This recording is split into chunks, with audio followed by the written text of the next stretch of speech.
Bonjour, je suis Séverine Fingal, auditrice Calliope, fondatrice de la première solution de portage qualité et d'incubateur qualité. Je vous souhaite la bienvenue.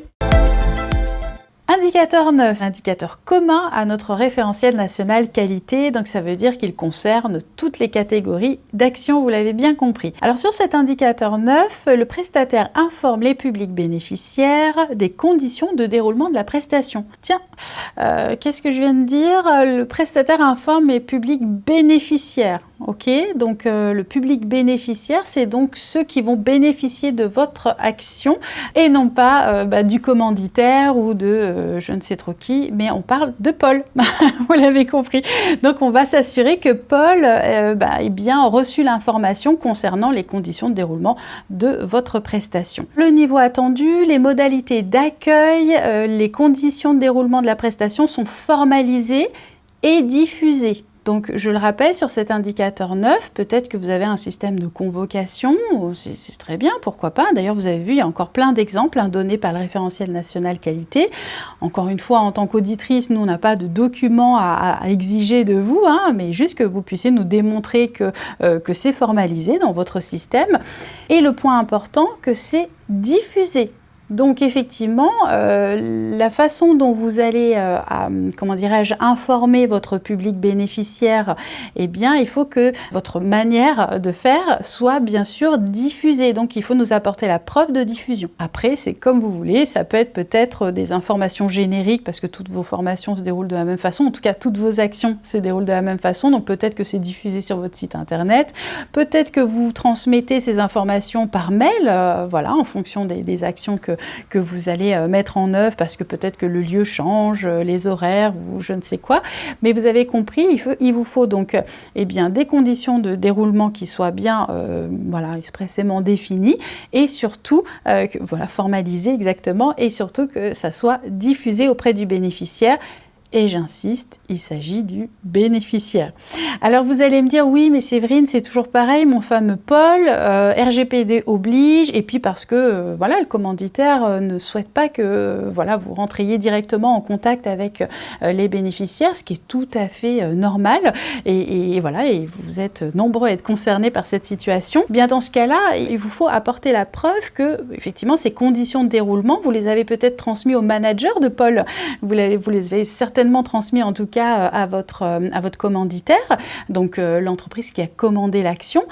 Mais dans ce cas-là, il faut nous apporter la preuve qu'effectivement, c'est au commanditaire, c'est donc à l'entreprise, à l'employeur de Paul d'informer justement les bénéficiaires et d'informer Paul que la formation va se dérouler peut-être au sein de l'entreprise, tel jour, de telle heure à telle heure, etc. Cet indicateur 9 peut faire l'objet d'une non-conformité mineure. Donc il est bien précisé ici dans l'échantillon audité, une non-conformité mineure est caractérisée par une information incomplète. Donc là, un exemple de non-conformité mineure, ça peut être effectivement des conditions de déroulement de la prestation qui sont formalisées, qui sont diffusées, mais qui sont peut-être pas diffusées auprès de tout le monde. Donc et pour chacune des actions de formation. Encore une fois, peut-être que vous le faites, mais peut-être que sur l'échantillon, lors de votre audit, ça n'a pas été fait. Donc ça ne veut pas dire que ça n'existe pas et que vous ne le faites pas, mais qu'effectivement, sur cette action, ça n'a pas été mise en œuvre, donc c'est une non-conformité mineure. Bien entendu, si vous avez des conditions de déroulement de prestations qui sont formalisées mais jamais diffusées, vous êtes là plutôt en non-conformité majeure, puisqu'effectivement vous ne répondez pas à l'attendu de cet indicateur 9. Un point, en plus, concernant cette nouvelle version, en tout cas qui est bien expliquée ici sur cet indicateur 9, c'est pour les formations ouvertes à distance. FOAD, ça vous parle. Ici, les modalités d'accès au LMS, ce qu'on appelle le Learning Management System ou plateforme d'apprentissage, si on reste dans le franco-français, là on vous demande effectivement une assistance technique et pédagogique des modalités de réalisation des séquences des formations à distance. Donc là, on attend de vous que sur cet indicateur 9, en termes de conditions de déroulement de la prestation, quand vous êtes en FOAD, en formation ouverte à distance, effectivement, quand votre bénéficiaire passe par une plateforme, quand il est peut-être complètement livré à lui-même, en asynchrone, et bien dans ces conditions de déroulement de la prestation, on attend de vous d'être en mesure de démontrer que vous transmettez peut-être un mode d'emploi, vous apportez bien de quoi accompagner votre bénéficiaire, hein, parce que c'est pas parce qu'il est en distanciel ou qu'il a un certain nombre de modules en asynchrone qui doit être justement livré à lui-même. Vous devez lui donner toutes les conditions du déroulé de cette action de formation. Alors sur cet indicateur 9, si vous êtes sous-traitant, eh bien écoutez, cet indicateur vous sera applicable en fonction de votre contrat de mission. Tout va dépendre effectivement des missions que vous a confiées votre donneur d'ordre. Pourquoi? Parce que certains d'entre vous, vous êtes 100% en sous-traitance, mais vous intervenez dans cette partie-là donc de transmission des conditions de déroulé de l'action. Parfois, c'est effectivement vous qui allez envoyer la convocation ou qui allez contacter les bénéficiaires, leur envoyer un mail par exemple, pour leur dire, on vous confirme la formation qui va se dérouler de telle date à telle date, sur tel lieu par exemple. Donc si ça fait partie de vos missions, si ça a été donc les missions confiées par votre donneur d'ordre, eh bien vous nous apporterez l'élément de preuve en fonction, et dans ce cas-là, effectivement, cet indicateur 9 vous sera applicable. Et à l'inverse, parce que en audit, on vous demande également de nous faire la preuve par l'inverse, donc si vous n'êtes pas concerné, si ça ne fait pas partie de vos missions, parce que c'est votre donneur d'ordre qui gère cette partie-là, et bien dans ce cas-là, il faut nous en apporter la preuve via votre contrat de mission, parce que là, on verra effectivement que dans les missions confiées, eh bien la convocation, ou en tout cas cette information que vous devez transmettre à vos bénéficiaires, eh bien, ce n'est pas dans la liste de vos missions, donc ça nous permet de le noter dans le rapport d'audit, ou autrement, ça peut être d'autres éléments de preuve, peut-être un échange de mails avec votre donneur d'ordre qui va vous confirmer effectivement que c'est lui qui se charge de transmettre ces informations-là. Une précision concernant les prestations qui se déroulent en entreprise. Donc vous êtes nombreux à proposer des actions de formation, alors que ce soit des actions de formation certifiantes, des actions de formation par apprentissage, vous l'avez compris, vous dispensez des actions de formation, toutes catégories confondues, mais cette action se déroule en entreprise. Et oui, je reprends l'exemple de Paul tout à l'heure, eh bien son action de formation se déroule dans son entreprise. Eh bien sachez que le règlement intérieur de l'entreprise, eh bien c'est bien le règlement intérieur donc de son employeur, à Paul, qui effectivement est applicable en termes de santé et sécurité. Okay, parce que ça aussi, des fois, c'est des questions que vous me posez par rapport à la santé et la sécurité, je précise. C'est le règlement intérieur, effectivement, de l'entreprise qui vous accueille dans le cadre de vos actions de formation. Et là, c'est pareil, si on regarde bien ce nota bene de cette version 9, encore une fois, là, je vous le lis tel qu'il est écrit. Si les prestations se déroulent en entreprise, le règlement intérieur de l'entreprise est applicable concernant les mesures de santé et sécurité. Donc si vous, dans votre règlement intérieur, vous avez d'autres dispositions concernant peut-être le comportement de vos bénéficiaires, des stagiaires durant la formation, si vous avez des règles que vous imposez à vos stagiaires, eh bien sachez qu'effectivement peut-être qu'il faudra rajouter au règlement intérieur de l'entreprise qui vous accueille, vous devrez peut-être ajouter votre propre règlement à vous, c'est-à-dire cette fois-ci le règlement intérieur, mais au sein de votre action de formation. Voilà, j'espère que vous m'avez compris, mais c'est très important. Voilà. En entreprise, c'est effectivement leur règlement intérieur qui fait foi. Par contre, si vous avez d'autres dispositifs, eh bien, il ne faut pas hésiter à les transmettre, et ce sera effectivement à travers cet indicateur 9. Indicateur 10, indicateur commun à notre référentiel national qualité. Le prestataire met en œuvre et adapte la prestation, l'accompagnement et le suivi au public bénéficiaire. Ah Public quoi? Public bénéficiaire. Oui, je vais vous embêter avec la terminologie, mais encore une fois, c'est pour bien vous faire comprendre les attendus de chacun des indicateurs. On a plusieurs points sur lesquels il faut prêter attention. Le prestataire met en œuvre et adapte la prestation. On attend de vous effectivement que vous soyez en mesure de nous démontrer de quelle manière vous adaptez vos prestations. L'accompagnement et le suivi au public bénéficiaire, de la même façon, comment est-ce que vous accompagnez vos bénéficiaires dans leur montée en compétences, dans le cadre de l'action, parce que effectivement c'est un indicateur commun, donc il n'y a pas que la compétence action de formation, mais bien entendu l'accompagnement dans le cadre du bilan de compétences et puis de la VAE également. Et le suivi, comment est-ce que vous vous assurez que votre bénéficiaire, il était bien présent du lundi au vendredi, puisqu'il devait être là de lundi à vendredi. Comment est-ce que vous assurez ce suivi-là? Vous l'avez noté, on a 3 points de vigilance. L'adaptation de la prestation, comment est-ce que vous accompagnez et suivez votre bénéficiaire? Le niveau attendu pour cet indicateur 10, la prestation est adaptée aux situations et au profil des bénéficiaires lorsque l'analyse du besoin en établit la nécessité. Contenu, outils, méthodes, accompagnement, suivi, durée, emploi du temps, adaptation et le rythme. Ici, c'est important, il y a vraiment une modification et il y a un impact sur le niveau attendu par rapport à la V7. La prestation, elle est adaptée aux situations et au profil des bénéficiaires. Aujourd'hui, on est indicateur 10, ça doit faire tilt pour vous. Je pense que tout de suite, vous pensez à l'indicateur 4. Vous vous souvenez, l'indicateur 4, on était dans l'étude du besoin. Voilà, on va échanger en amont de la formation pour pouvoir justement éventuellement adapter la prestation. Donc là, on vous attend sur cet indicateur 10. Est-ce qu'il y a eu besoin de s'adapter suivant le profil du bénéficiaire? On a également l'indicateur 8 sur le positionnement. Voilà, quel est le niveau de mon bénéficiaire? Donc là, peut-être que suivant les niveaux de vos bénéficiaires, peut-être que vous aurez un groupe plutôt homogène, plutôt hétérogène. Donc dans ce cas-là, il faudra certainement vous adapter peut-être votre pédagogie. Donc vous voyez, encore une fois, je le rappelle, il y a une cohérence entre tous les indicateurs.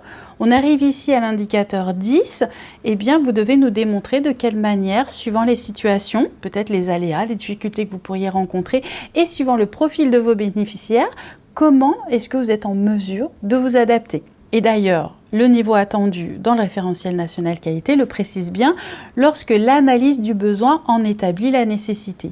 Suivant l'analyse du besoin indicateur 4, eh bien vous serez capable ici dans l'indicateur 10 de nous faire la démonstration de votre capacité à vous adapter concernant bien sûr la prestation échantillonnée. D'où l'intérêt effectivement de bien faire l'analyse du besoin indicateur 4. Vous l'avez entendu parce que c'est complètement en lien direct avec le 10.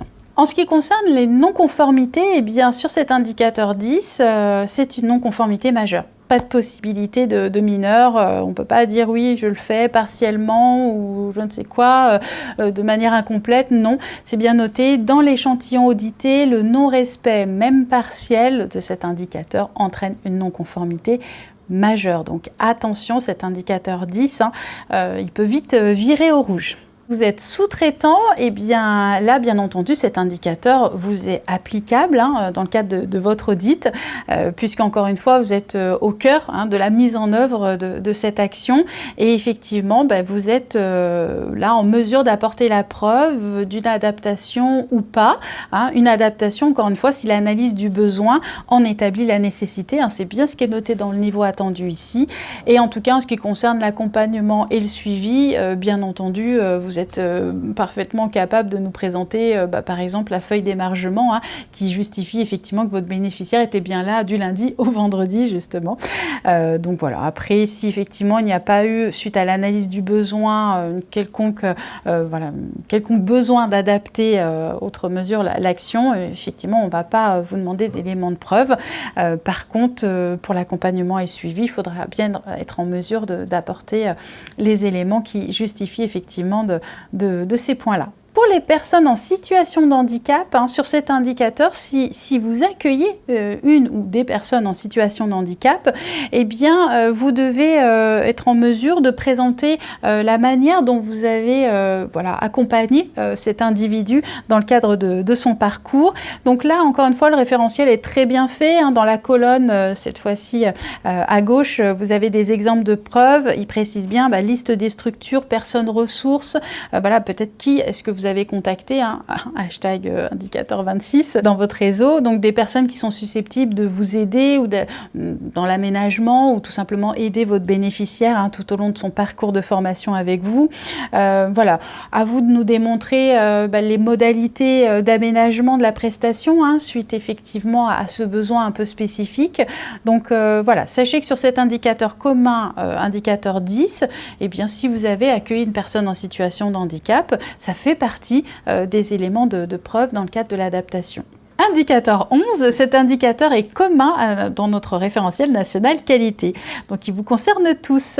Le prestataire évalue l'atteinte par les publics bénéficiaires des objectifs de la prestation. Alors non, je ne vais pas insister sur le thème bénéficiaire, tout simplement parce que cette fois-ci pour l'indicateur 11, il n'y a pas de problème. Hein. En tant qu'audité, vous comprenez bien qu'ici il s'agit d'évaluer si votre stagiaire, votre bénéficiaire a validé son parcours en fait. Est-ce qu'il a atteint, peut-être qu'il est en cours d'acquisition, peut-être qu'il n'a pas atteint les objectifs visés, peut-être qu'il les a justement atteints, parfaitement réussi ses examens et ses contrôles continus.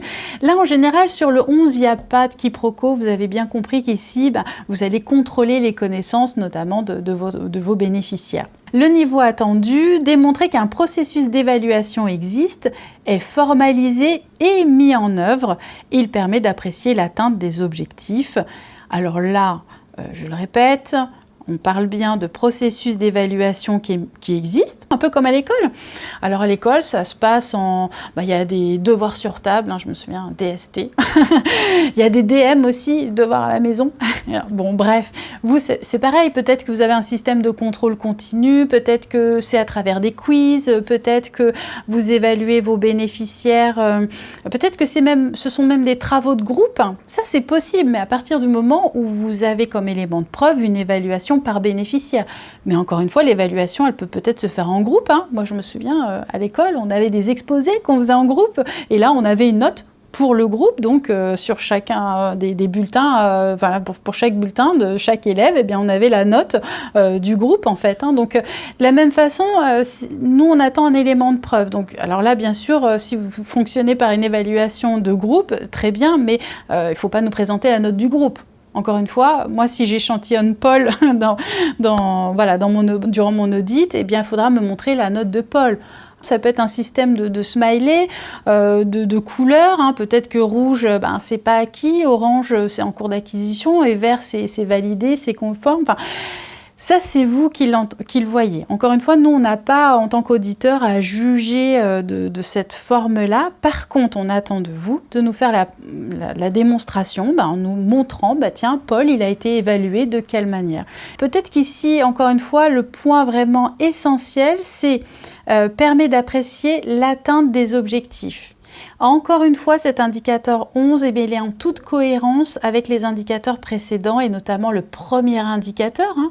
Rappelez-vous, sur indicateur 1, on parle des objectifs visés. Et ensuite, sur l'indicateur par exemple 5, on parle des objectifs opérationnels. Donc là, on va tout simplement vérifier avec vous, dans le cadre de votre démonstration, on va évaluer, hein, pour être exact en termes de verbe, hein, on va donc évaluer effectivement si Paul a atteint les objectifs, et sous-entendu les objectifs que vous m'avez présentés précédemment, donc les objectifs opérationnels. Donc à partir du moment où on a une appréciation, donc une évaluation, un élément de preuve, c'est donc conforme. Si on n'a pas d'élément de preuve, cet indicateur 11, c'est un indicateur qui conduit à une non-conformité majeure. Hein, donc là, il faut que ça soit vraiment mis en œuvre, il faut que ça existe, que ça soit formalisé, que ça soit mis en œuvre et effectivement qu'on ait bien un résultat par rapport à l'atteinte des objectifs. Concernant les nouveaux entrants, effectivement, attention, si vous êtes nouvel entrant, le processus d'évaluation, il faut qu'il existe, il faut qu'il soit formalisé, mais sa mise en œuvre sera auditée lors de l'audit de surveillance. Alors, qu'est-ce que ça veut dire ?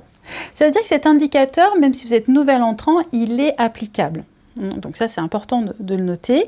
Mais ça veut dire quoi? Ça veut dire que Paul, finalement, si vous n'avez pas ces résultats, ce ne sera pas une non-conformité majeure. Par contre, il faudra tout simplement nous apporter la preuve que Paul a bien été évalué durant sa formation. Et je vous le rappelle, depuis le 1er septembre 2023, un nouvel entrant, il doit avoir mis en œuvre une action. Et notamment là, on parle d'une action de formation, hein, mais dans le cadre voilà, d'un bilan de compétences, par exemple, hein, on est concerné. Donc, il faut avoir mis en œuvre une action et l'avoir terminée.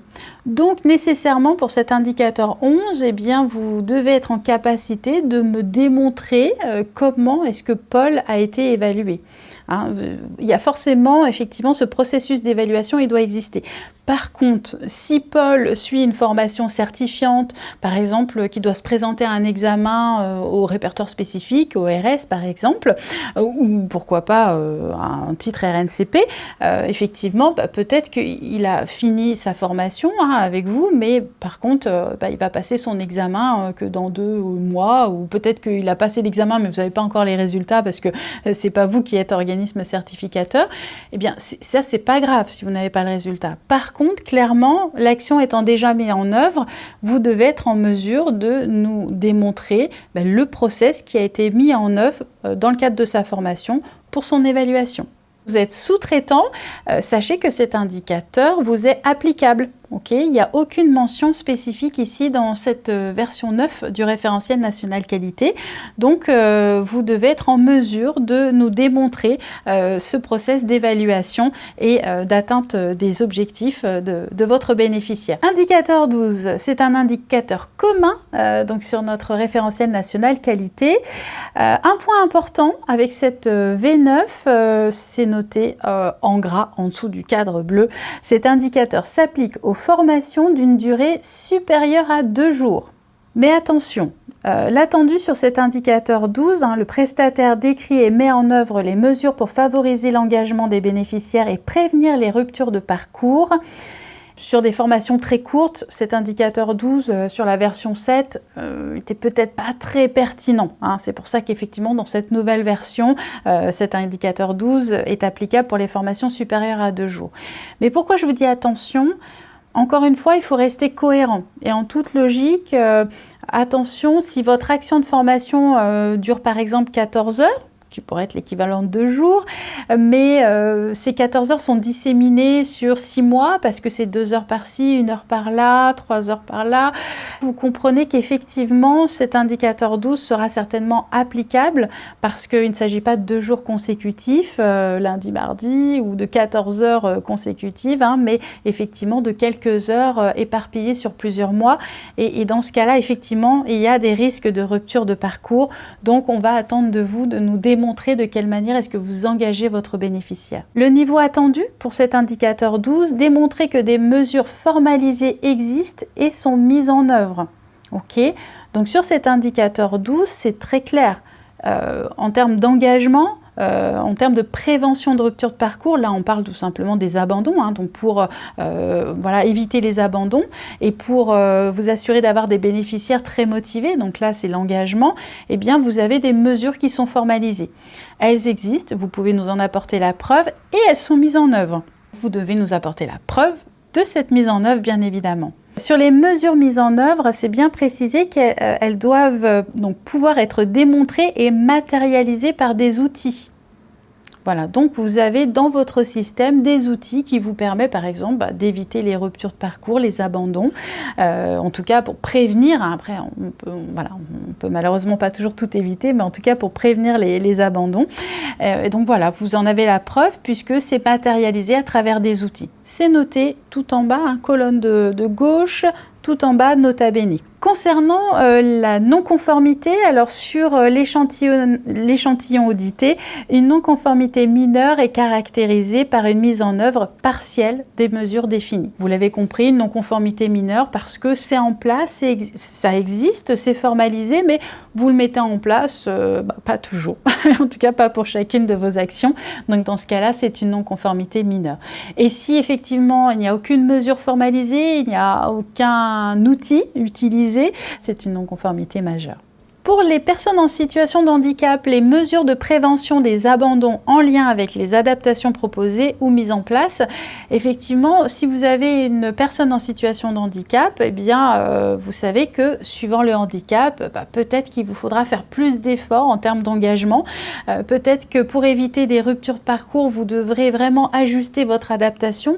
Encore une fois, le handicap, ce n'est pas uniquement le handicap moteur, ça peut être bien d'autres types de handicap et effectivement, il faut que vous puissiez vous adapter pour vous assurer que votre bénéficiaire reste bien connecté et reste bien présent. Alors je dis connecté parce que je pense aux formations à distance, bien évidemment, c'est souvent le plus difficile pour maintenir l'engagement, mais voilà, en présentiel, vous assurez effectivement que votre bénéficiaire, malgré peut-être ses difficultés, ses freins liés à son handicap, eh bien, il est toujours très engagé, motivé et vous faites tout en tout cas pour qu'il reste engagé, pour ne pas effectivement abandonner la formation. Pensez également aux différents handicaps liés au dyspraxie, dyslexie. La dyslexie par exemple, c'est vrai que c'est très commun. Vous pourriez avoir un bénéficiaire qui abandonne parce que même en étant en présentiel, peut-être que les cours vont trop vite, peut-être que les supports sur lesquels il travaille, voyez, au niveau typographie, c'est pas adapté, donc cette personne-là, elle va donner encore plus d'énergie pour absorber l'information que vous lui transmettez.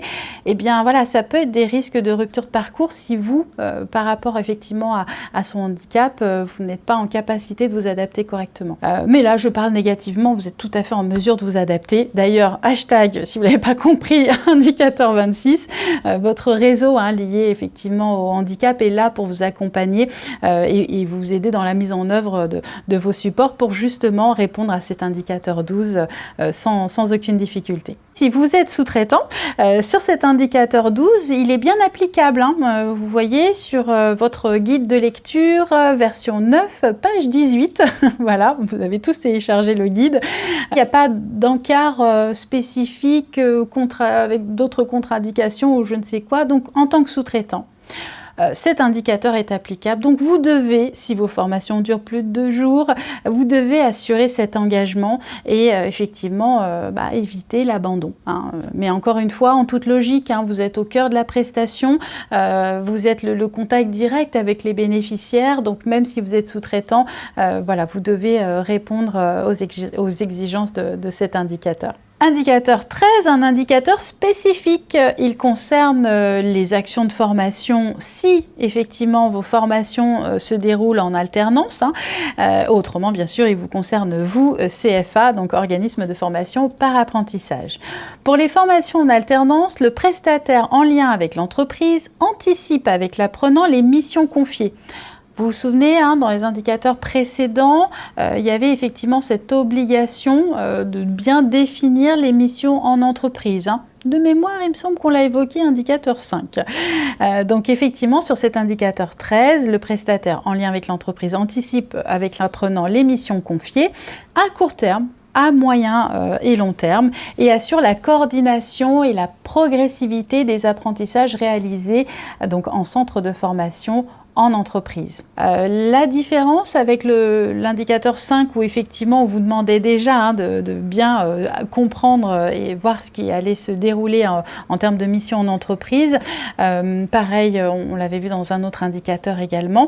Ici, on va regarder de quelle manière est-ce que vous vous assurez la coordination, donc tout au long du parcours, c'est important, et puis la progressivité, donc la montée en compétences en centre de formation et en entreprise. Le niveau attendu, démontrer que les principes de la pédagogie de l'alternance sont mis en œuvre grâce à un processus formalisé d'articulation itératif des apprentissages entre le centre de formation et l'entreprise. Donc concrètement ici, si on vous parle de carnet de liaison, est-ce que ça vous évoque quelque chose? Effectivement, ici l'idée c'est de vérifier que étape par étape, suivant les compétences visées, que les missions sont bien effectuées, comment est-ce qu'elles sont effectuées. L'idée c'est d'avoir cette notion de liaison. Peut-être pour résumer sur cet indicateur 13, c'est ça, c'est la liaison. Quand on parle de coordination, organisme de formation formation, centre de formation et entreprise, c'est ça. C'est comment est-ce que ça se déroule. Alors, pourquoi? Parce que le maître d'apprentissage en entreprise a besoin de savoir ce qui a été vu par son apprenti là à l'école en centre de formation. Et inversement, vous, professeur, formateur en centre donc de formation, vous avez besoin de valider et de vérifier ce qui a bien été réalisé en entreprise. Hein, vous avez compris très clairement, pour pouvoir assurer la progressivité, la montée en compétence de votre bénéficiaire, vous devez savoir ce qui s'est passé d'un côté et de l'autre. Concernant la non-conformité, dans l'échantillon audité, une non-conformité mineure est caractérisée par une mise en œuvre partielle de ces processus. Alors voilà, peut-être que c'est rempli partiellement par l'organisme de formation et pas par le maître d'apprentissage en entreprise, ou inversement. Enfin voilà, hein, il y en a peut-être un des deux dans les parties prenantes qui n'ont pas fait leur travail. Et bien là, c'est une non-conformité mineure. Par contre, si vous n'avez aucun dispositif mis en œuvre, si vous n'avez aucun élément de preuve, donc de cette formalisation, de cette articulation, de ce lien entre le centre de formation et l'entreprise, et bien là, ce sera une non-conformité majeure. Concernant les obligations spécifiques de cet indicateur, eh bien c'est uniquement pour les nouveaux entrants. Donc là, il faut bien noter, vous êtes nouvel entrant, un processus d'articulation des apprentissages est formalisé. Donc voilà, votre outil existe. Pour les 2 lieux de formation, on est bien d'accord, hein, encore une fois, il faut que ça existe pour le centre de formation, pour l'entreprise. Et la mise en œuvre sera auditée lors de votre audit de surveillance. Et vous l'avez bien compris, clairement, quand vous êtes en audit, notamment initial, en tant que nouvel entrant sur les actions de formation par apprentissage, vous avez, en termes de mise en œuvre, vous avez démarré votre action, votre bénéficiaire est en cours. Mais voilà, souvent, bien sûr, l'action n'est pas terminée puisque quand on est sur un parcours en alternance, on est en général sur un parcours long, donc certainement pas terminé. Et dans ce cas-là, effectivement, on pourra valider, on pourra auditer, pour être très précise, ce point-là, mais à l'audit suivant, donc à l'audit de surveillance. Concernant les sous-traitants sur cet indicateur, il est bien précisé qu'effectivement, on vous auditera sur cet indicateur en fonction des missions confiées par votre donneur d'ordre. Et oui, parfois on a des sous-traitants qui vont gérer peut-être 90% de l'action et peut-être qu'ils auront en charge justement de gérer, de gérer cette liaison entre le centre de formation et l'entreprise. Si c'est le cas, si c'est bien noté dans vos missions, contractuellement, eh bien, cet indicateur vous sera applicable.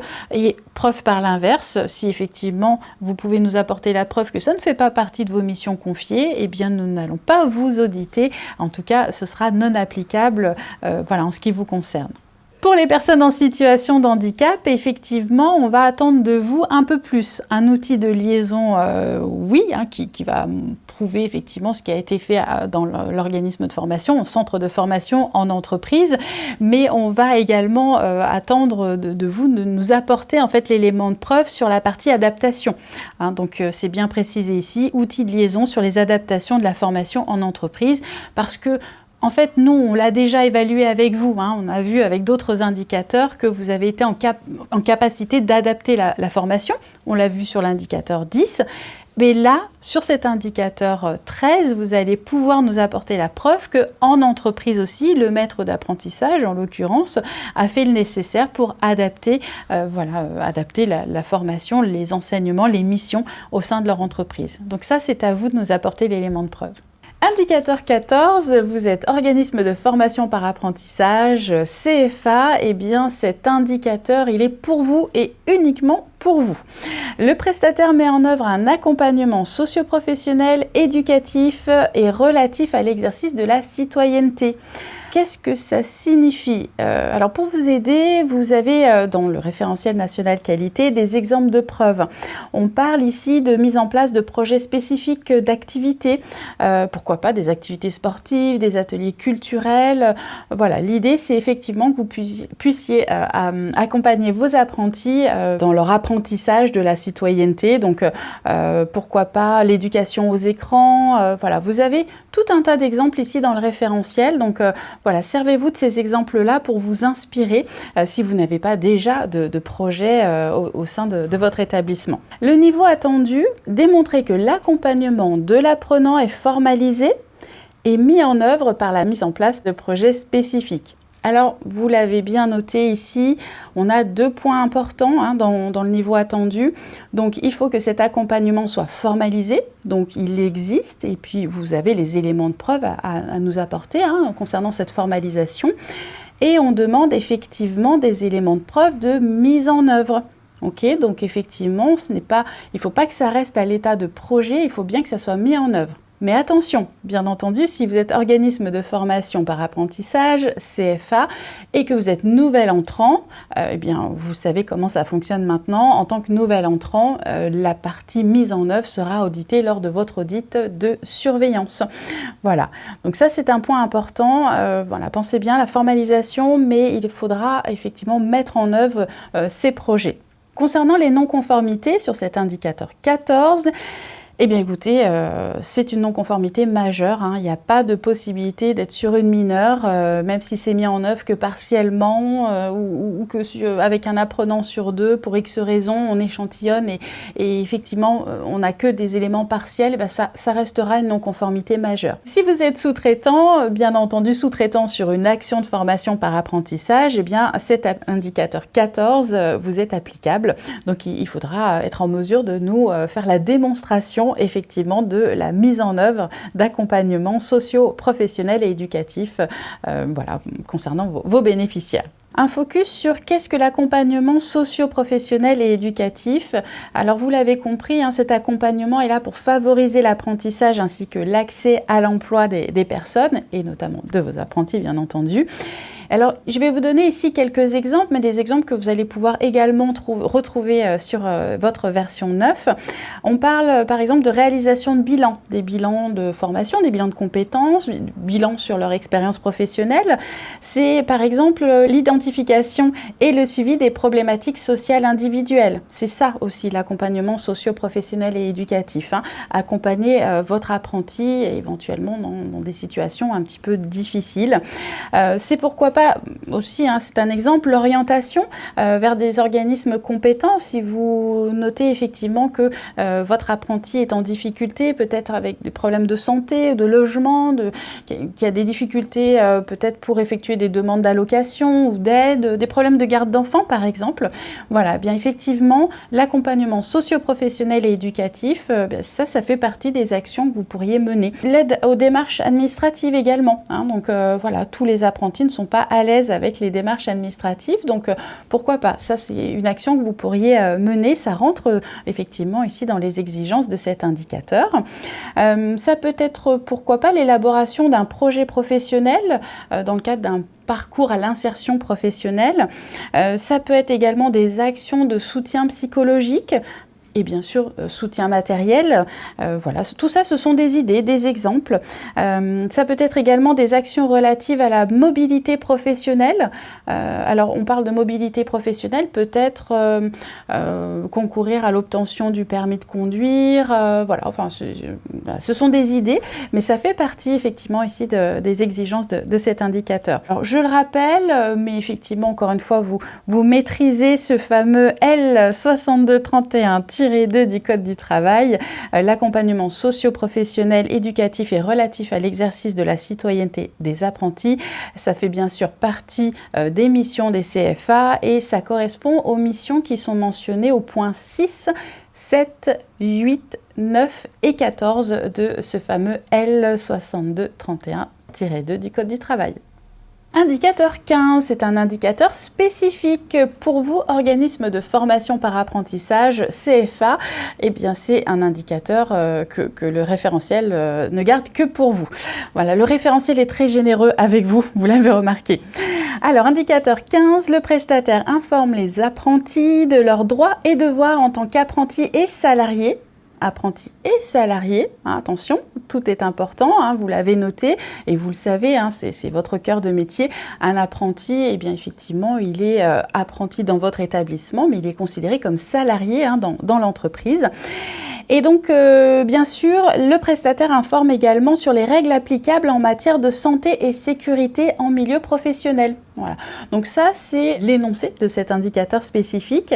En ce qui concerne le niveau attendu, il vous faut donc démontrer que les apprentis sont informés des droits et devoirs salariés apprenti et sur les règles applicables en matière de santé et sécurité en milieu professionnel. Vous l'avez compris, vous avez un rôle d'information, hein, c'est vraiment essentiel et on attend de vous effectivement que ces informations soient bien effectivement transmises à votre apprenti. En ce qui concerne les non-conformités, eh bien là, vous n'avez pas le choix, hein. Soit effectivement ces informations-là sont transmises, soit elles ne le sont pas. Sur cet indicateur 15, il ne peut faire l'objet que d'une non-conformité majeure. Pour plus de précision, encore une fois, le référentiel est très bien fait, hein. Vous avez des exemples de preuves, notamment, pourquoi pas, la transmission d'un règlement intérieur du CFA, des supports d'information. Peut-être que cette notion de droit et devoir, vous la formalisez peut-être dans une charte, dans un guide de l'apprenant. Donc là, peu importe la forme, hein, vous avez compris, l'idée c'est qu'effectivement, vous ayez toutes ces informations-là compilées et transmises à votre apprenti. Dans notre version 9, nous avons un nota bene, l'information des apprentis fait partie des missions des CFA. Et oui, encore une fois, c'est votre cœur de métier et vous commencez à bien connaître l'article L6231-2 du Code du travail. Il s'affiche ici L6231-2 du Code du travail et il s'agit du point 4. Alors, je vais vous reprendre ce point 4 avec vous. Votre mission est d'informer dès le début de leur formation. Donc, il faut le faire en amont. Il faut informer donc les apprentis de leurs droits et devoirs en tant qu'apprentis, en tant que salariés et des règles applicables en matière de santé et sécurité en milieu professionnel. Donc là, c'est très clair, hein. Il faut tout simplement répondre aux exigences réglementaires avec cette transmission d'informations. Indicateur 15, vous êtes sous-traitant, donc sous-traitant bien entendu sur une action de formation par apprentissage.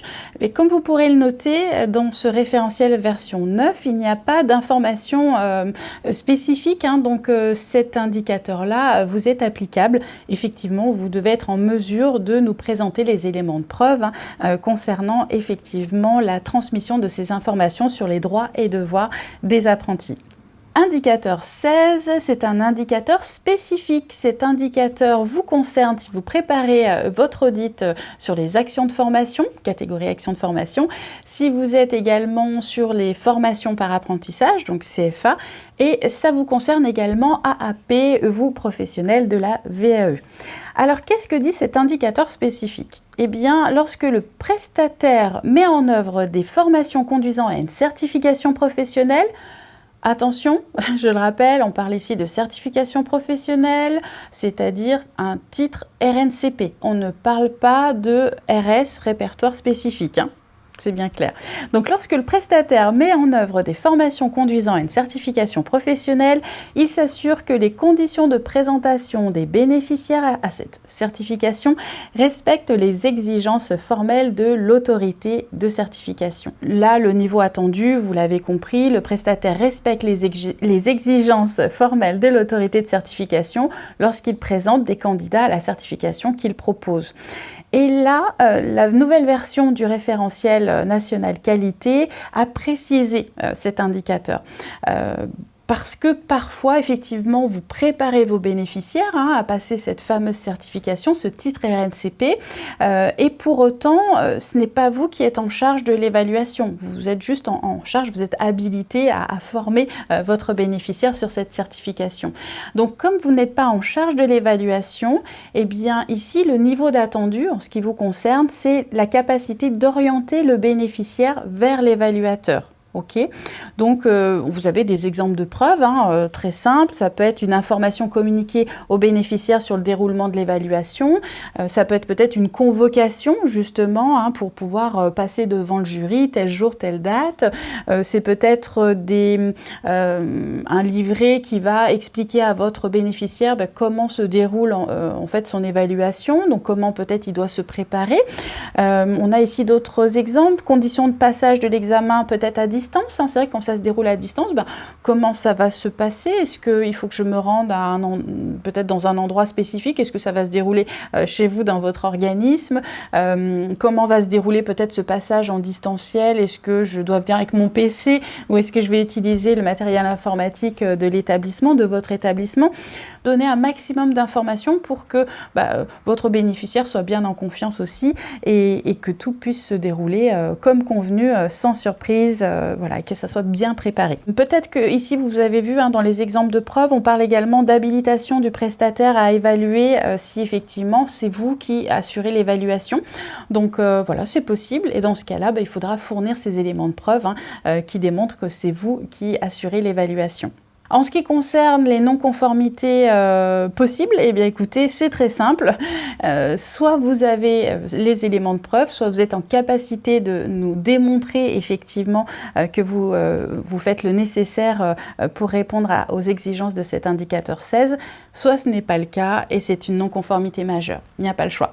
Si vous êtes effectivement en sous-traitance sur cette action de formation qui conduit à une certification professionnelle, à un titre RNCP, eh bien là, de la même manière, on l'avait vu avec d'autres indicateurs, il est bien précisé ici que nous allons tenir compte des missions qui vous sont confiées. Alors qu'est-ce que ça veut dire? Encore une fois, vous représentez le même élément de preuve, c'est votre contrat de mission. Est-ce que sur ce contrat de mission, il est spécifié que vous êtes en charge effectivement de cette évaluation ou en tout cas de transmettre cette information quant au déroulé de l'évaluation? Si ce n'est pas le cas, du coup, preuve par l'inverse, on voit bien, on verra, on pourra constater que sur votre contrat, ce n'est pas spécifié. Donc si ce n'est pas spécifié, ça veut dire que ça ne fait pas partie de vos missions et dans ce cas-là, cet indicateur sera non applicable. Vous avez dans vos bénéficiaires des personnes en situation de handicap, eh bien, charge à vous de nous démontrer effectivement quelles ont été les modalités d'aménagement de l'examen. Peut-être que vous avez un bénéficiaire qui effectivement, pourquoi pas, est dyslexique ou en tout cas qui bénéficie d'un tiers-temps peut-être pour effectuer son examen. Eh bien, à vous de nous démontrer, voilà, avec vos éléments de preuve qu'effectivement son examen a été aménagé, voilà, que vous avez fait le nécessaire peut-être pour avertir l'évaluateur ou en tout cas que vous avez pris attache peut-être avec le certificateur, encore une fois si vous n'êtes pas en charge en direct de l'évaluation.